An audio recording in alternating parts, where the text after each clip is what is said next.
Hey, everybody. Thanks for tuning in to the Hanging On to Hope podcast. I'm Brenda J. And I'm Karen Wonder. And we are hangingontohope.org.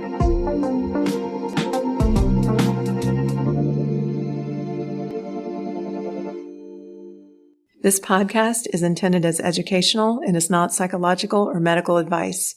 Always consult a professional when needed, and we disclaim any liability in connection with the instruction, information, or advice given. Hey, everybody. Hi. Hi. I'm so excited about this podcast. Well, I hope so. Yeah, we are. I'm excited too. Yeah. Well, we do the nonprofit too, so we get it. So Yeah. Oh, yeah. Yeah. We work with the homeless, domestic violence, all the hard stuff, human trafficking. Well, and your posts right now are keeping me sane on social media. She's posting she's posting all your stuff. Oh, yeah. I reposted everything. That one you talked about where you said, if you think that all this is okay, please unfollow me, and I reposted that. My one girlfriend, she's Seriously, like, wow, though. Karen's fired up. And I'm like, well, we all should be right now. We all should be. Yeah. I don't think we're mad enough yet as a society to hold people who are abusing power accountable. Yeah, I agree. Yeah, it's just outrageous. I'm just waiting for God to get to hold of vengeance. Because it's happening. And it's got to happen. Yeah. It is happening in real time, and people are starting to wake up. Hopefully. Yeah, I know. That's the good thing, is that I think there is a wave of people that are waking up. So that's, definitely a good thing. Welcome to the Hanging On to Hope podcast. This is Karen B. I'm very excited for today's guest. Dr. Terence Lester is an author, storyteller, public speaker, and community activist. He is the founder and executive director of Love Beyond Walls and serves as a director of public policy and social change at Simmons College of Kentucky. Today, we're going to discuss his latest book, From Dropout to Doctorate, Breaking the Chains of Educational Injustice. So welcome to the show, Dr. Lester.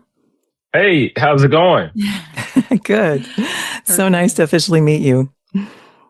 No, it's nice to meet you both, and I'm really excited about our discussion. Yes, I am too. So I heard your story for the first time on the Holy Post podcast. I was listening to it at work, and when I finished, I just rewound back to where your story started, and I listened to it again. It was so inspiring to me. And then I read your latest book, which I thought was excellent. And in the book, you outline the realities of educational injustice and the profound impact of unjust policies on Black communities. You start the book by reciting the memory of being 9 years old and overhearing your mom on the phone being told about Rodney King and the news story of him being unjustly beaten. It made national news, and it brought me back to when I remember hearing the news. And you say that it was at that moment that you realized that the color of your skin mattered and might bring about a different set of experiences in this world. You describe it well, how that impacted you, and even the ride to school felt different. Can you share how the ponderings you began to have about how being Black was somehow associated with being wrong or mistreated in the world? Yeah. Wow. I mean, that is a loaded paragraph, right? Yes. No. I mean, just hearing you read that back to me is heavy for a number of reasons. Not too many days ago, we saw a post on Truth Social by the leader of the free world depicting former President Barack Obama and his wife, Michelle Obama, as apes. I'll never forget, I woke up to my wife like pushing my shoulder and seeing this image of Black people being depicted as animals. Mm-hmm. I was furious. I was sad. I was upset. But anytime a Black person encounters that type of racial trauma, whether it be watching a knee on the neck of George Floyd or a young man by the name of Mike Brown hold his hands up and is still shot, or Philando Castile, who was murdered in front of his daughter, or any of that type of imagery, it does something to the psyche, right? I remember seeing that, and then even flashing back to Ahmaud Arbery, this young man who was running in South Georgia, just on a run, right? And was hunted. I'm using the term hunted because that is in fact what actually happened, and had his life taken. Father and the son who deemed his life disposable, who deemed his life unworthy of the type of love that protects and provides safety, who saw his skin as something to be feared instead of something to be embraced. And so, like, even as you were reading that passage back, it just takes me into so many different sets of circumstances. The conversation with my grandfather when he first had the talk with me. And if you don't know what the talk is, it's basically a rites of passage in the Black community that prepares children, Black children specifically, how they should carry and conduct themselves in larger society in relationship to the bias and the discrimination and the racism that exists in this world. And when you say the name Rodney King, all of those pictures come up. The trauma from that depiction, as early as a child, to the racial trauma that I saw on the screen from George Floyd, to all of the sets of circumstances, even to the, I would call it, digital discrimination that we're seeing even from people in power today. And so there's always this etched reality, etched in the brain. There's something different about why my skin has been touched by nature's sun that is different from my counterparts or my peers or my colleagues who don't have the same reflection as me. And so as early as age 9, I remember encountering those sets of circumstances, overhearing conversations about race. As a matter of fact, there's research right now that shows, being clinical psychologists, that most Black children hear racial constructs as early as age 6 and early as age 7, sometimes as age 8, long before they are mature enough to actually understand how race plays a factor. Why? Because there's so much discrimination that exists in the world. And me as a Black parent and Black parents to be consciously aware how we prepare our children, right? What types of conversations we need to have with them in ways through this talk so they are not shocked further the real reality of how this world is structured. And so I don't know if I answered your question, but that brought so much up to me in relationship to what was just posted on social media by the leader of the free world and the defense about the post. Yeah. That is dismissive is an issue. Absolutely. Right. I totally agree. Yeah. My daughter, she'll say I'm racially ignorant because my kids are half Chinese, and I had to learn a lot through that and through my own children. And we did a podcast on biracial trauma just recently. And so you don't realize how it affects people and the privilege that we have. Yeah. I'm really sorry that what you've gone through. I am too. I usually don't get this emotional on podcasts, but hey, breathe for a sec. Yeah. So I'm Brenda J. Brenda J. Nice to meet you.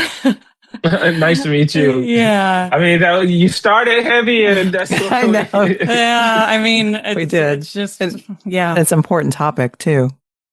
So you share the framework of how poverty and racial injustice create barriers to education. You share an abbreviated timeline of racial oppression and resistance. You ask questions to the reader, such as how can this knowledge help you better understand and support those who face these challenges? And how can engaging with these questions help create a more equitable society? Yeah. I was, well, thank you for just your analysis of the book. I think one of the things that I was trying to do was talk about things from history or historical perspective, but also have that in conversation with the reality, my own lived experiences. It's one thing to look at history and say, oh, this happened. But there's another thing to say, oh, this happened. And the residue of what happened created the actual barriers to navigate, to find resilience in, actually overcome, and how those barriers are still robbing people that I know are in the community that I emerged from having opportunities to actually flourish. I mean, I start the book out even talking about Tupac's metaphor of a rose going through concrete, right? Mm-hmm. That's oxymoronic because how can a rose, right, something that has life, something that is so delicate, actually find the strength, pierce through to break through something that is hard, which is in many ways unrealistic, right? Let's just be Mm-hmm. honest, right? Yeah. To be stepped on, to be placed in an environment where the nutrients of that environment has the potential to dictate how much strength you have, how much life you have, how much potential you're able to realize. All of those are factors that I draw out from that metaphor, but I'm also grappling with the fact that people really don't understand the distinction between historical trauma and generational trauma. Historical trauma in terms of, how does redlining cause Black families to be left out of the wealth conversation in relationship to housing, right? Yeah. How does redlining itself connect to why there's over 50% or close to 50% of Black and brown people who are experiencing homelessness in this country, out of all of the cases? How does Jim Crow and stop and frisk and some of these nuanced laws, voter suppression, all of these things actually impact communities in real and tangible ways? And while trying to see myself in this journey and talk about my story, just kind of unpacking the layers of years and years and decades of discrimination and how it actually positioned what neighborhood I grew up in, right? I grew up in the city of Atlanta, and the particular neighborhood that I grew up in, I remember the food deserts. I remember the divestment. I remember the rundown buildings. I remember reading names on the street signs who were actual people that helped to cause the divide in the city, that concentrated poverty in certain pockets and communities where it was heavily populated with people who looked like me, Black people, right? I remember the hospital that I grew up in. If you do a historical study on the hospital, a Grady Hospital, it is named after a person who upheld discrimination, right? Mm-hmm. There's a part in the history of this hospital where Black people couldn't even have access to be seen by medical doctors. And even after Martin Luther King and other civil rights leaders fought for equal access to healthcare, it was still segregated, right? White people were seen in a different part of the hospital. I mean, all of this history is in this hospital. But guess who this hospital supports the most? Predominantly Black population, mostly those who don't have good insurance, people who are unhoused. I mean, it's in the heart of the city. And all of these realities are things that, it's easy for somebody who has privilege to say, oh, why can't someone just overcome the odds? Well, you don't just overcome the odds, right? There's years and decades of barriers that you have to break through. And if you're lucky enough, with the right set of circumstances, with the right community, with the right support, then you're able to break through in a way that should set you up to go back and do work in the community so others can also overcome. And so I'm doing a lot of things in this book, but the most important thing I think I'm doing with this text is helping people to see my story although a rarity, should not be a rarity. Mhm. And I'm Yeah. explaining the conditions been stacked against so many people in a tangible way and what we need to do about it. Yeah.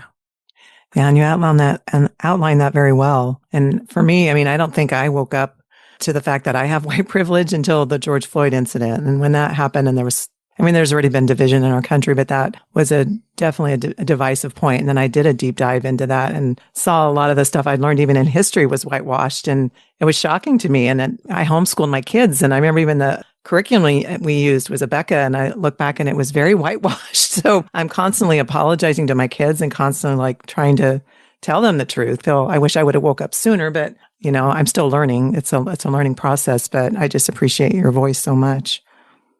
Yeah, I mean, and to acknowledge that is very powerful. So I'll never forget, I was talking to Dr. Cosby, who is the president of Simmons College of Kentucky. And whenever he goes out, he would say that there are two types of ignorances. There's willful ignorance and there's woeful ignorance. Willful ignorance is see the truth, hear the truth. But I am so prideful, I am going to ignore it and exert my will in my pride to remain ignorant. Yeah. Right? But then there is a form of woeful lack of awareness. I mean, we've all experienced this. Like, it's like, I didn't know. Yeah. Yeah. I didn't know what I didn't know. And now that I do know, I want to do better. Yeah. And I think there's more power in the person that says, I am waking up, I've been unaware, I'm going to practice humility, and I'm going to move forward from where I am, and I'm going to learn as much as I can. Yeah. There's more power in that. Yeah. Which I appreciate you saying, than someone saying, going to continue to stay in my pride. And I'm not calling you ignorant. I'm just using I know what phraseology as it's okay when you have made that realization that it's something deeper that I need to into. Yeah. Yeah. And I think my ignorance was also that I just was making a more biblical perspective because I'm a follower of Jesus Christ, that everybody just loved everybody. I was so ignorant to the education piece that you're talking about right now. And that's where my daughter was like, Mom, you're racially ignorant because you just think everybody just loves each other and everyone gets along. So there's that other perspective of it that nobody talks about. Mm-hmm. So that's I'm coming from there too. Yeah. Just kind of naive, very, very naive. So, yeah. Can I ask you all a question? And I know you have questions for me. I know you said that you had your aha moment with the George Floyd. What was the catalyst of engaging with the type of education that we're talking about right now that was just like, to continue to learn, I have to continue to grow, because I think this is really important. It's not often that you get a chance. I know for me as a Black man to hear this level of vulnerability and transparency with it's something that I was unaware. And now that I am aware, I feel even through the digital screen that you all are hungry.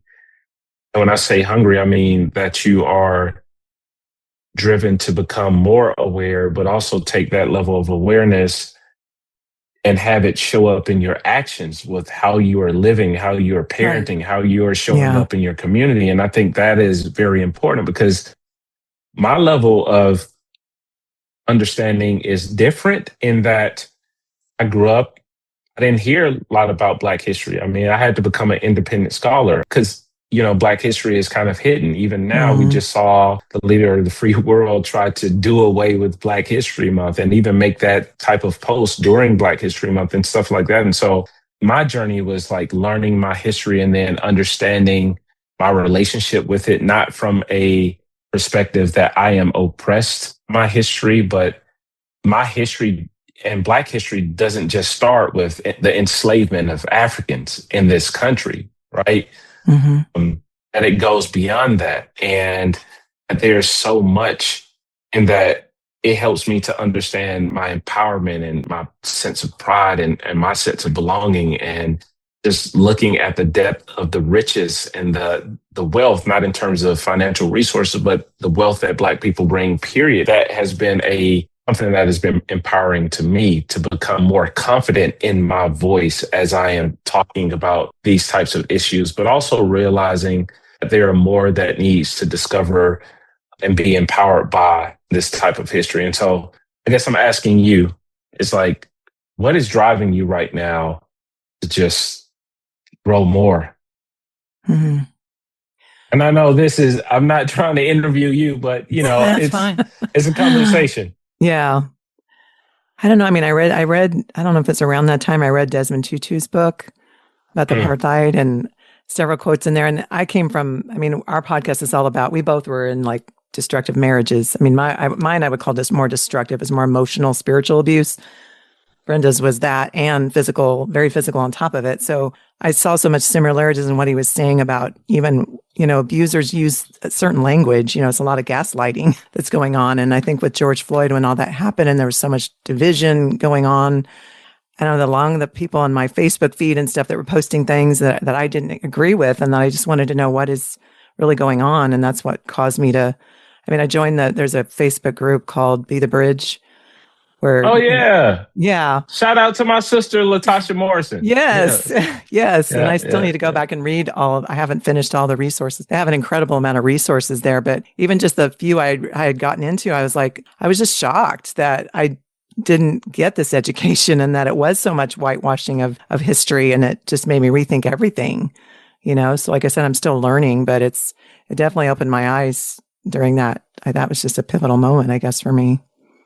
For me, I was at the airport getting on a flight in LA when they burned the mattresses at the LA airport. Was it after Rodney King? I was there and I couldn't leave. Wow. I was stuck in LA, and I think that was a pivotal moment for me. But also marrying, like my daughter said, she's of color, but I married an Asian man and have biracial children. And my daughter and my kids just really helping me become aware and educating me. Plus, I have almost every one of my friends is biracial or has biracial children. And so they've educated me over the years. But just like on our website, you'll see our calling of our nonprofit is to live out Matthew 25:35 through 40. And by one Spirit, we're all baptized in one body. So we want to live, I'm living that out. She's living that out with our nonprofit. And I'm just trying to conform to the image of Jesus Christ every day and be filled with the Holy Spirit. So if that includes educating myself and having that compassion, everywhere Jesus went, he had compassion. Mm-hmm. Yes. And so I'm willing to become better, change, and learn every single day. That's what we dedicate ourselves to. Yeah.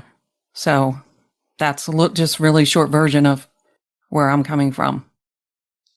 Yeah. Yeah. So that's why we include the homeless now in not just domestic violence. We don't limit it. It all goes together, we're finding. Yeah. It's a lot So do you want me to keep going with the questions?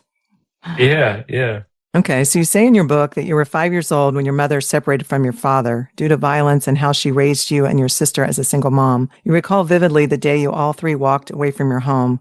You said screams were echoing in the background. Can you share how experiences in the home, as well as culturally, make it difficult to navigate the external and internal pressures to reach any type of academic height? That's another loaded question. Yeah. Yeah. I'll say this. I started to realize that the word or the term home is more than four walls and a roof, right? Home is about safety, about community. It's about feeling a sense of belonging and support. It is something where you find your source of strength. And when home is disrupted, things unravel. I mean, you all talk so vividly was so graciously to share in full transparency some of the things that you've had to navigate. And I think we all know effects of the disruption of home, just about sheetrock or paint on the walls or your favorite chair to sit in or rug on the floor. The disruption of home literally causes the type of trauma that follows you, right? It follows you in many ways. And I think as it follows you, it creates the type of barriers or the types of barriers that makes it hard for you to overcome. And I saw that as early as elementary school, and to piece together what is home and what does this mean for me, and how does the impact or the disruption of home actually create challenges for me while I'm trying to learn or understand or process in real time lesson. I'm pretty sure I think you spoke about the abuse that you've had to navigate. Abuse makes it very hard to see clearly, sometimes function and be fully present, sometimes to even understand what's happening around you. Right? Yeah. Trauma impacts not only your mental state, but your whole well-being, right? Yes. I think I read one time that trauma is anything overwhelms the brain's ability to cope with reality. That's deep. Yeah. And so, think about the number of children who have witnessed maybe domestic violence or abuse, any type of homes that have been disrupted, and the impacts and implications that has in educational outcomes. And so right now, even in the work that I do in Love Beyond Walls, it's a nonprofit organization that I co-founded with my wife. We're doing work in Title I schools, and we see not only how social lived conditions such as poverty and or the transient nature of homelessness or navigating various forms of abuse impacts a child's ability to show up in a classroom and actually engage with the lesson. It becomes very difficult, right? It's difficult to engage with the lesson when you have on shorts and it's in the middle of winter. It's difficult to engage with a lesson and your family may have slept in a bar or a shelter. It's difficult to engage with a lesson if you've experienced visibly forms of abuse, or the last time you ate was when you were at school the day prior, right? All of that creates the type of disruption of home that I'm trying to articulate. And I think we have to be socially aware, but we also need to be trauma informed. And, being trauma informed is about realizing that sometimes other person's experience may differ from our own, and the trauma that people navigate may impact them in different ways, and it may lend itself to different outcomes and things like that. And I think what we are starting to see right now, and I'm bringing it back to the present moment, is like, I'm very concerned about living in a world where there's a compassion deficit. Yes. Where the apathy and the numbness really keeps us distant from the reality of what others may be carrying, right? Agree. We also blame people for their suffering instead of asking the question, what is happening and how might I serve? Yeah. Right. Absolutely. It's happening right now. So you write about ACEs, which stands for Adverse Childhood Experiences, and say you scored 10 out of 10. You write that each yes I answered brought back the moments when I felt a sense of invisibility within my own family, the fear I experienced from witnessing physical violence, and all the days I watched my mom fight to ensure that my sister and I had our basic needs met. That perfect score of mine was a painful affirmation of my past trauma, but it also became the first step in understanding the depth of my resilience and the beginning of my journey toward healing. As I overcame many barriers to reach the educational progress I attained when statistically I was destined to fail. Can you share more about that? Yeah. You all just came today with all the loaded questions, right? All the loaded questions. Before I answer, I would love to, and I don't mean to flip it back, but when you were reading, no, seriously, but when you were reading that as a reader, what were you thinking? To be continued. Stay tuned for next week's part 2. You don't want to miss it. Thanks for tuning in to Hanging On to Hope. Check out our website, hangingontohope.org. There are resources on there, and if you would like to donate or volunteer, you can do that through our website. We are a brand new nonprofit, so we appreciate any and all support. And we thank you for listening, and until next time, keep hanging on to hope. We are evidence that there is hope and healing for you, and our passion is to help you find it too. So thanks for tuning in. Thanks for listening, everyone.